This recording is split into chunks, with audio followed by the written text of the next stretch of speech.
اس topic کو شروع کرنے سے پہلے آپ کے علم میں ہونا چاہیے کہ مسلمانوں کے حضور صلی اللہ علیہ وسلم کے وصال کے بعد 4 خلفاء جو ہے ہوئے ہیں. کتنے؟ 4. اور ان میں سے سب سے پہلے حضرت ابو بکر صدیق تھے. ان کے بعد حضرت عمر فاروق، تیسرے نمبر پہ عثمان غنی اور چوتھے نمبر پہ حضرت علی. ٹھیک ہے. اس کے بعد بھی 6 مہینے کے بعد جو کہ حضور صلی اللہ علیہ وسلم نے 30 سال کا عرصہ بتایا تھا کہ جو ہے خلافت کا عرصہ ہوگا، پیریڈ ہوگا، تو 6 مہینے شامل کریں حضرت حسن کی خلافت کے تو تب یہ عرصہ 30 سال پورے ہوتے ہیں. کتنے سال؟ 30 سال. اس میں جو پہلے خلیفہ ہیں حضرت ابو بکر صدیق، ان کا عرصہ حکومت 2 سال تقریباً. کتنا؟ 2 سال. اب جب حضور صلی اللہ علیہ وسلم کا وصال ہوا تو مسلمانوں کو یقین نہیں آ رہا تھا کہ حضور صلی اللہ علیہ وسلم کا وصال ہو چکا ہے. اب وصال جب ہو گیا تو یہ ایک فیکٹ تھا، اور اس کی پہلے اس موقع پر پریڈکشن کی گئی تھی کہ اپنا حضور صلی اللہ علیہ وسلم نے ایک بتایا تھا انڈائریکٹلی کہ وہ کسی بھی وقت اللہ کے حضور پیش ہو سکتے ہیں خطبہ حجۃ الوداع کے موقع پر کہ میرا پیغام ان لوگوں تک پہنچا دے جو یہاں پہ موجود نہیں ہیں، ہو سکتا ہے اگلے سال آپ ملیں یا نہ ملیں. یہ انڈائریکٹلی اشارہ تھا کس کی طرف؟ وصال کی طرف. شاباش. تو کچھ لوگ جو سمجھنے والے تھے سمجھ چکے تھے، لہذا آپ نے کسی کو بھی اپنا سکسیسر نامزد نہیں کیا. ہم اب اس کو تو مختلف واقعات سے ڈیڈیوس کر سکتے ہیں. کیا کر سکتے ہیں؟ ڈیڈیوس کر سکتے ہیں. نتیجہ اس سے مختلف واقعات سے، مختلف باتوں سے اخذ کر سکتے ہیں، جس سے نتیجہ یہ نکلتا ہے کہ حضرت ابو بکر صدیق پہلے خلیفہ ہو سکتے تھے. اب وہ کون سی باتیں ہو سکتی ہیں؟ نمبر 1، اپنی زندگی میں حضور صلی اللہ علیہ وسلم نے جب بیمار تھے تو انہوں نے مسلمانوں کی امامت کی ذمہ داری حضرت ابو بکر صدیق کو دی تھی. اور ایون جب بیمار تھے تو ابو بکر صدیق جماعت کروا رہے تھے تو آپ ان کے پیچھے آ کے کھڑے ہو گئے. انہوں نے ہٹنا چاہ لیکن آپ نے منع کر دیا. ان کی امامت میں آپ نے نماز ادا کی. اور the fact. Number 2، Masjid Nabawi کے اندر مختلف ساتھ جو ہے گھر تھے، اس سائڈ پہ، اس سائڈ پہ، اس سائڈ پہ. لوگ دروازہ کھلتا تھا مسجد نبوی کے اندر اس کا. آپ نے حکم دیا کہ حضرت ابو بکر صدیق کے دروازے کے علاوہ مسجد نبوی میں کھلنے والے سارے دروازے بند کر دیے جائیں. کیا کر دیے جائیں؟ دوسری بات ہو گئی. تیسری بات، ایک دفعہ سے ایک بڑھیا ملنے آئی تو بڑھیا کو آپ نے یہ کہا کہ اگر اگلے سال آپ دوبارہ ہو اور میں آپ سے مل نہ سکوں تو کس سے ملنا ہے؟ کس سے ملنا ہے؟ حضرت ابو بکر صدیق سے. سمجھ آ رہی ہے؟ تو اس طرح کی دیگر بہت ساری ہم دیکھیں تو چیزیں ہمیں مل جائیں گی. ہم ڈیٹیل میں نہیں جانا چاہتے چونکہ آپ کا لیول یہ ہے. تھوڑا سا آپ کو بتانا، اشارتاً بتانا ضروری تھا کہ یہ آپ مقصد جو ہے وہ کوئی کلیئر کٹ حضور صلی اللہ علیہ وسلم کی خلیفہ کو نامزد کرنے کی یا اپنی فیملی میں ٹرانسفر کرنے کی یا کوئی اس طرح کی جو ہے وہ دیگر چیزیں موجود نہیں ہیں. لہذا ایک پھر آپ دیکھ لیں کہ جس طریقے سے حضور صلی اللہ علیہ وسلم نے ہجرت کی تھی اس وقت یار غار یا سفر ہجرت میں آپ کے ساتھ کون تھے؟ ٹرسٹڈ ون، جس پر سب سے زیادہ حضور صلی اللہ علیہ وسلم کو بھروسہ تھا، ان کو ساتھ لے کے گئے. غار والا واقعہ آپ کو یاد ہوگا، میں نے آپ کے ساتھ جو ہے وہ جب ہم سفر ہجرت پڑھ رہے تھے اس وقت بیان کیا تھا کہ غار کے اندر جب آپ لیٹے ہوئے تھے حضور صلی اللہ علیہ وسلم آپ کی گود میں تھے تو ایک جگہ پہ ایک سوراخ تھا، وہاں کپڑا نہیں رکھا جا سکتا، اس کے اندر کوئی بچھو یا سانپ اس طرح کی مضرے سے جو ہے مضر سے کوئی اشرات میں سے ایک تھی، سانپ تھا یا جو بھی تھا، اس جگہ پہ آپ نے ایڑی رکھ دی تھی اپنی پاؤں کی، تو اس نے اندر سے کاٹا تو آپ کے درد سے آنسو نکل آئے، آپ کے چہرے اقدس پر گرے، تو آپ کو حضور صلی اللہ علیہ وسلم جاگ گئے اور پوچھا تو اس وقت کو درد کی شدت سے جو ہے وہ ان کا برا حال تھا ابو بکر صدیق کا، لیکن آپ کو انہوں نے جگانا بھی مناسب نہیں سمجھا، اور یہ آپ کے ساتھ محبت، آپ کے ساتھ تکریم، آپ کی عزت اور ابو بکر صدیق کی نظر میں یہ تھا۔ پھر حضرت ابو بکر صدیق ہی تھے جنہوں نے سب سے پہلے آپ کو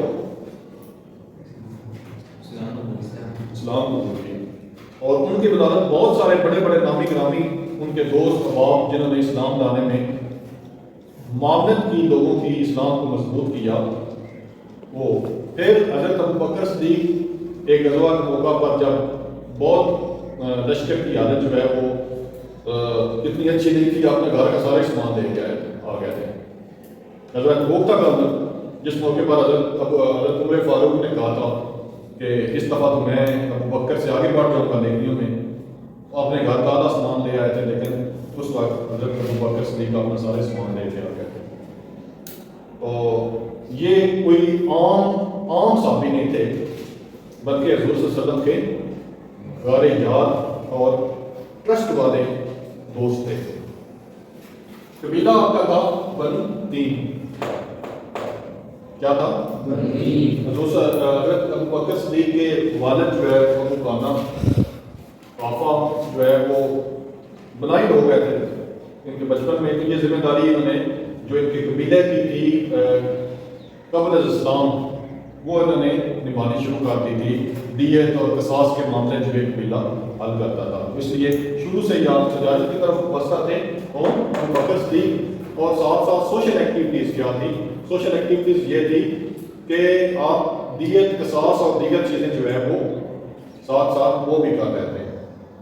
سوشل ایکسپوئر تھا آپ کا، سوسائٹی میں ایک نام تھا آپ کا، تاجر ہونے کے ساتھ ساتھ ایک شریف انسان بھی تھے، شریف نفس، اور چھوٹے ان کا ایک لفظ تھا العتیق، العتیق کا مطلب ہوتا ہے چھوٹے گناہوں سے بچنے والا، یعنی آپ زمانہ جاہلیت میں بھی چھوٹے چھوٹے گناہوں سے بچتے رہتے۔ پھر ایک آپ کا لقب تھا صدیق، صدیق کس موقع پر آپ کو لقب دیا گیا تھا؟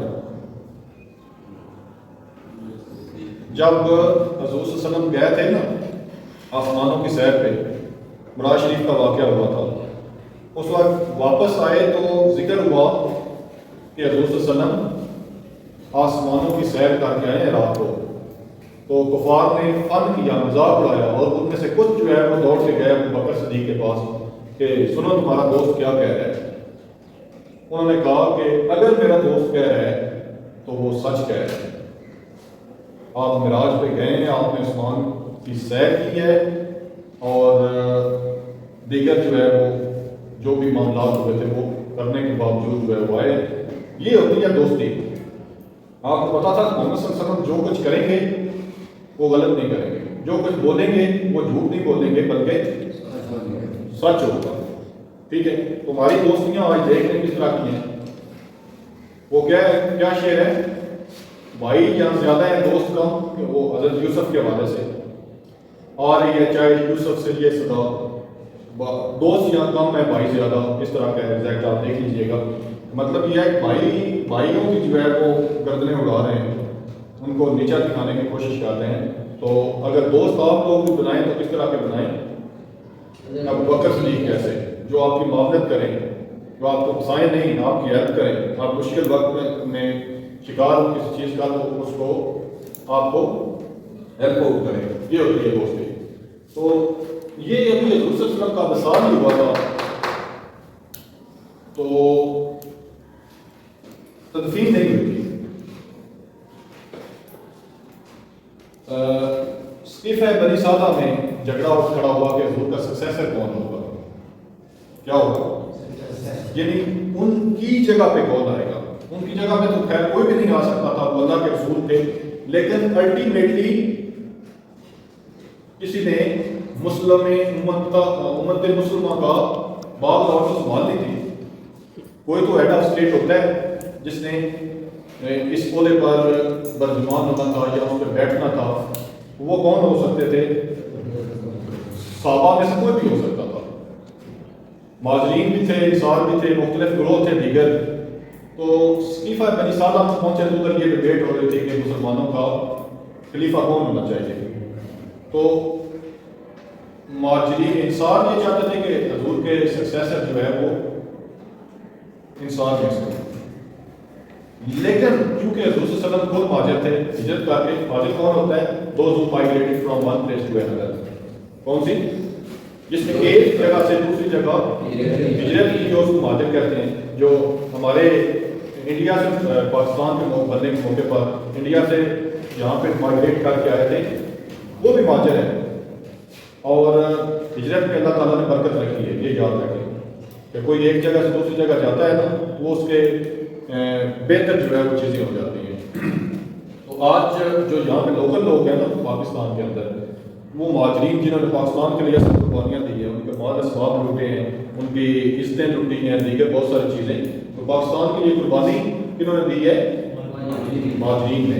اور اسی طرح وہاں پہ قربانی مکہ کے اندر، مکہ اور مدینہ اور عرب کے اندر کس نے دی تھی؟ مہاجرین نے. لیکن آپ کو یاد ہوگا جب آپ پڑھ رہے تھے ہجرت مدینہ کے بعد فوراً ایک بھائی چارے کے لیے معاہدہ ہوا تھا، مسلمان بیٹھے تھے اور اس کو کہا گیا تھا موخوات مدینہ. کیا کہا گیا تھا؟ اس نے ہر انصار نے ایک ایک مہاجر کو اپنا بھائی بنا دیا. تو تاریخ عالم اس بات کی گواہ ہے کہ اس طرح کا کوئی واقعہ تاریخ میں نہ پہلے ہوا نہ بعد میں ہوتا. یہ حضور صلی اللہ علیہ وسلم کی برکت تھی کہ آپ جہاں پہ گئے امن کو دوبارہ اس کو بنا دیا. تو مدینہ جو ہے وہ پہلے یثرب تھا، پھر مدینہ نبوی بن گیا. کس وجہ سے؟ حضور صلی اللہ علیہ وسلم کی وہاں پہ آمد کی وجہ سے. تو وہاں پہ یہ سلسلہ چل رہا تھا کہ کون جو ہے وہ سکسیسر ہوگا. تو بڑی قریب تھا کہ اب لڑائی جھگڑا شروع ہو جاتا. اور دوسری طرف دیکھیں کہ حضور صلی اللہ علیہ وسلم کی ابھی تدفین نہیں ہوئی ہے، کتنا نازک وقت ہے. اور یہ سڈنلی اس کو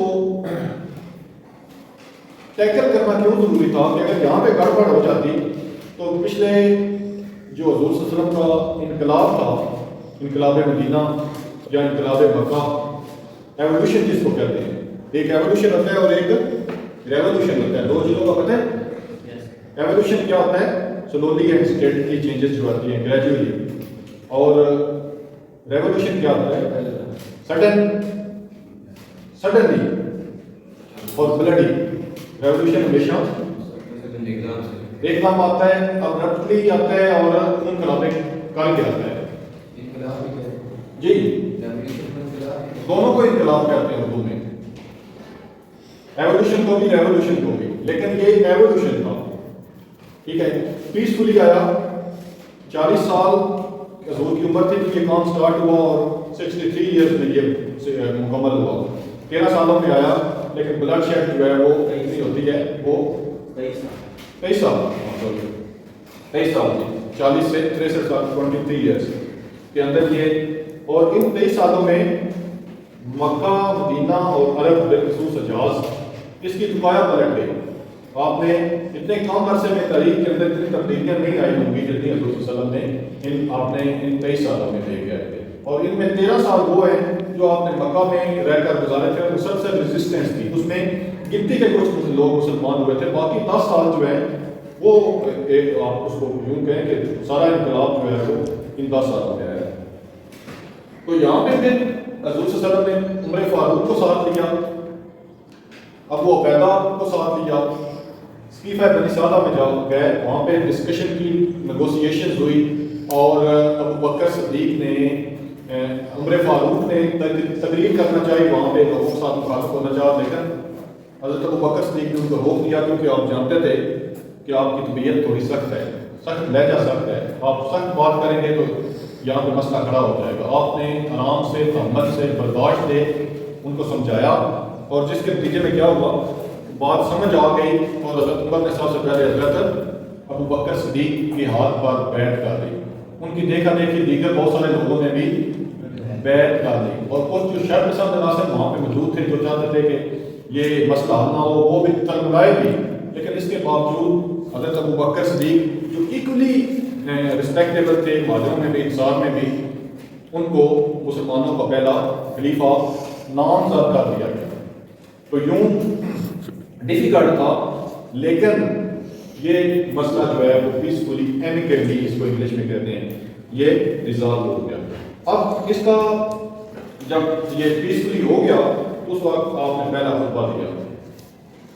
آپ نے ایک چیز واضح کر دی بڑی کلیئرلی، لاؤڈ اینڈ کلیئر. کیا تھی؟ کہ یہ میری آرزو نہیں تھی، خلافت میری آرزو، میری تمنا نہیں تھی، یہ ایک بوجھ ہے جو مجھ پر ڈال دیا گیا ہے. اگر مجھے اندازہ ہوتا کہ میری ایکسیپٹ نہ کرنے کی وجہ سے کسی اور پر سمجھوتا ہو سکتا ہے تو یقینی طور پر میں یہ قبول نہ کرتا. یہ ایک بار گراں ہے، بڑا بار ہے جو کہ مجھ پر ڈال دیا گیا ہے. اور آج کے بعد میرے نزدیک جو کبھی ہے وہ کمزور ہے، اور جو طاقتور ہے وہ کمزور ہے. اگر میں اس سے مراد مطلب یہ تھا کہ کوئی بھی یہ ایکول ہے، اور آپ کو پتہ ہے کہ رول آف لا یہی ہوتا ہے، ایکویلٹی بیفور لا، یہی ہے نا. پھر قانون اندھا ہوتا ہے، یہی کہا جاتا ہے نا. تو اندھا مراد یہ ہے کہ اس کی نظر میں سارے برابر ہوتے ہیں. اندھے کو کوئی بھی نہیں نظر میں آتا یہ کون ہے، یہ کون ہے، یہ کون ہے. Equality before law and rule of law. آپ نے کہا کہ ہر طاقتور میرے لیے ایسے ہی ہے جیسے وہ کمزور ہے، اور ہر کمزور ایسے ہے جیسے وہ کبھی ہے. اور پھر آپ نے کہا کہ جب تک میں اللہ اور اللہ کے رسول کے رستے پر چلتا رہتا ہوں اس وقت تک آپ میری معاونت کیجیے گا، مجھے فالو کیجیے گا. اگر میں اس رستے سے ہٹ جاؤں تو مجھے میرے اطاعت آپ پر واجب نہیں ہے. سمجھا رہی؟ تو آپ نے اپنا کلیئر کٹ ایک مینیفیسٹو دے دیا کہ ایک عدل و انصاف ہوگا. پھر میں اگر سیدھے رستے پر چلوں تو چلنا، نہ چلوں تو نہ چلنا، میری بات نہ ماننا. اور اس کو اپنی خواہش کا اظہار ہے، جیسے آج ہوتا ہے نا، ہم زور و شور سے الیکشن پروٹیسٹ کرتے ہیں اچھے طریقے سے، صحیح طریقے سے یا غلط طریقے سے، 45 کے ذریعے یا 47 کے ذریعے. تو آپ کو پتہ چل گیا ہے اس سے پہلے، الیکشن سے پہلے کسی کو نہیں پتا تھا فارم 45 الیکشن کمیشن کا کون سا ہوتا ہے اور فارم 47 ECP کا کون سا ہوتا ہے.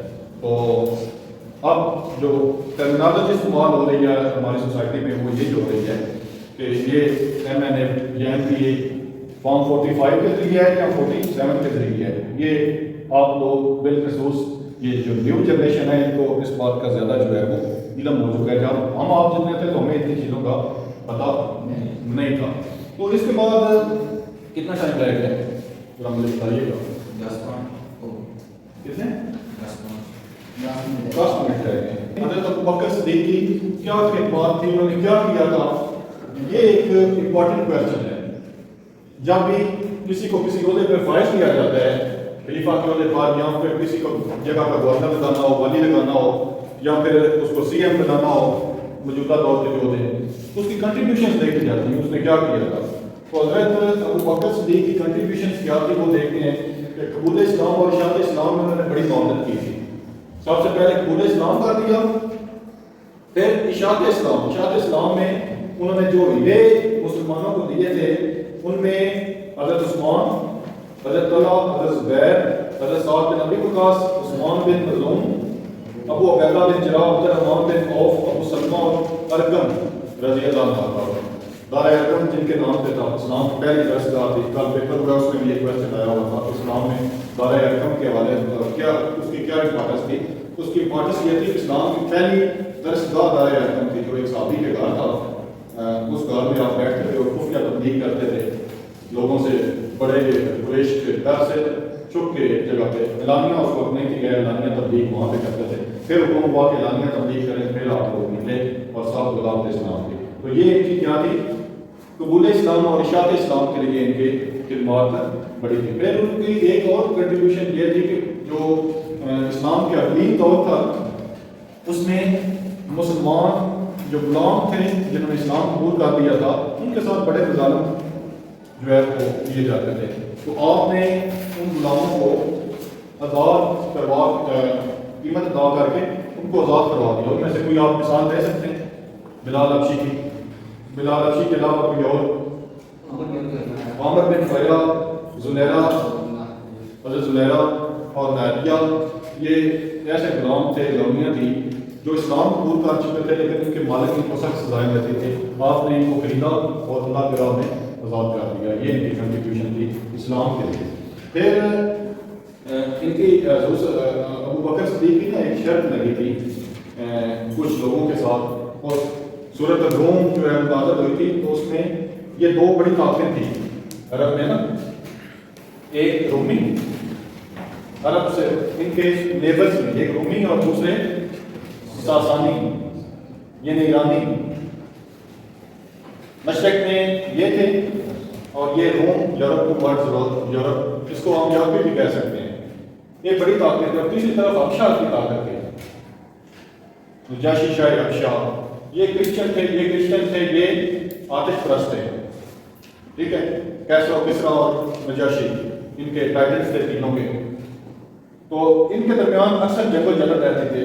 تو آپ نے شرط رکھی کہ یہ عنقریب ان کو ہرا دیں گے، رومی ایرانیوں کو ہرا دیں گے.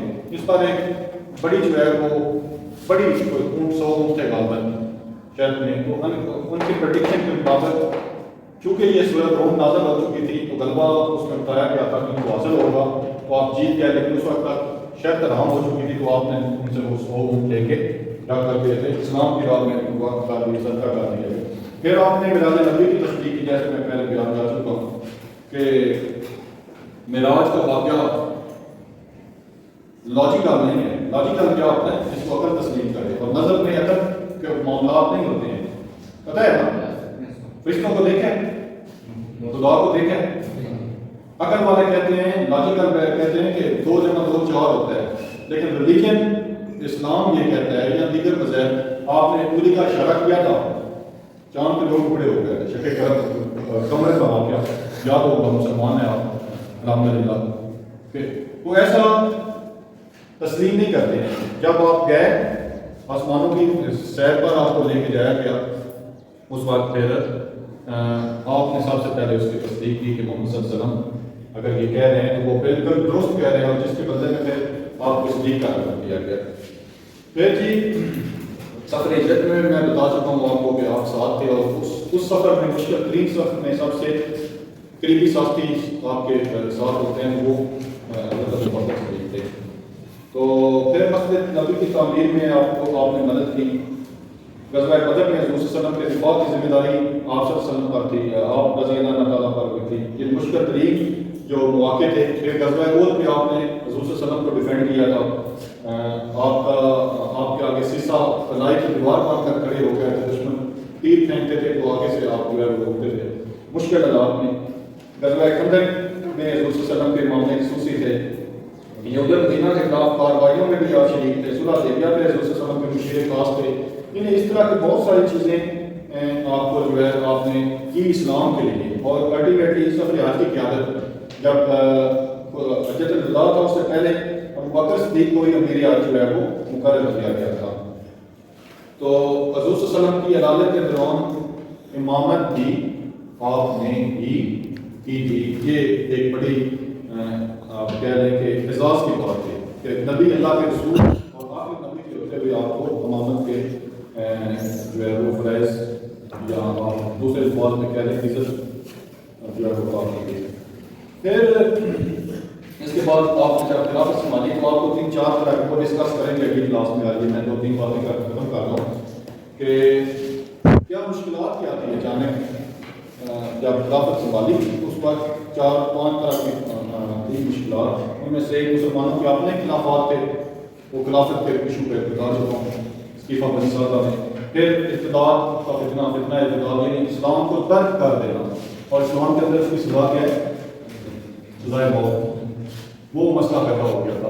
جو حضور سے مغلوب ہو کے جنہوں نے اسلام قبول کیا تھا وہ دین کو ترک کرنے لگے تھے، اس پر بھی ڈبیٹ ہوگی.